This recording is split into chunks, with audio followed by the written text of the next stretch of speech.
Donc je me suis rendu compte de la maladie de papa, tout simplement parce qu'il était extrêmement bricoleur, pas du tout sportif, mais beaucoup de travail de force et tout doucement. Il avait plus envie de faire des choses et tout doucement surtout la marche changeait. La vieillesse, soit, mais à l'époque il avait 70 ans, passé mais en pleine forme. La fatigue, peut-être un petit peu de dépression ou du moins de voilà, ne plus être en activité.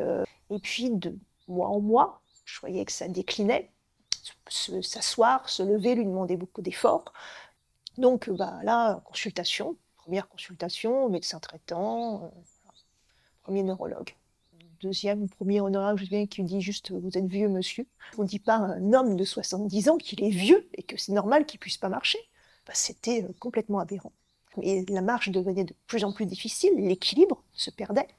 Troisième neurologue, et à chaque fois, ça va. Donc, un dernier qui semblait toucher un peu à l'hydrocéphalie dit bah non, faut faire de la kiné, faut vous remuscler, monsieur. Sauf que 5 ans se sont passés.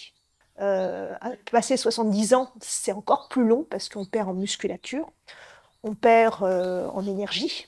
Là, on cherche. Et quand on ne trouve plus, et bah, on cherche sur Internet toutes les maladies possibles. Quand on a éliminé Parkinson, Alzheimer, qu'est-ce qui reste? Mais qu'est-ce qui reste?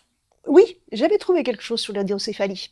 Mais comme moi je ne suis pas neurologue, j'ai fait comme les autres, j'ai additionné 1 plus 1 plus 1, il n'avait pas tous les symptômes. Donc c'était pas tout à fait ça. Il a eu la chance de tomber sur une excellente neurologue qui l'a orienté après vers le docteur. Donc voilà. Après, compliqué, opération du cerveau.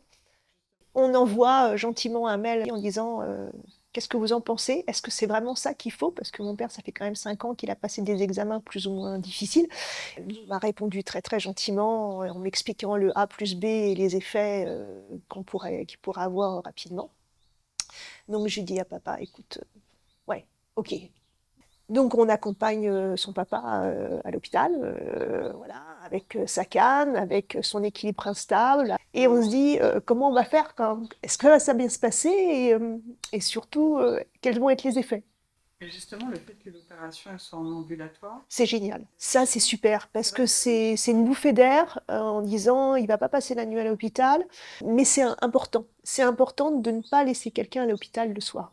Ça a été un peu long la sortie, il faisait chaud en plus je me souviens, et puis il avait mal à la tête, il était fatigué parce que bah, forcément c'est quand même pas une petite opération et tout ça, mais ça allait, mais il n'y avait pas encore d'effet particulier. Par contre le lendemain matin, ça je m'en souviendrai toujours, j'ouvre la fenêtre et lui qui marchait la veille avec une canne en se tenant sur les murs, enfin là, était penché en train de couper l'herbe avec un sécateur.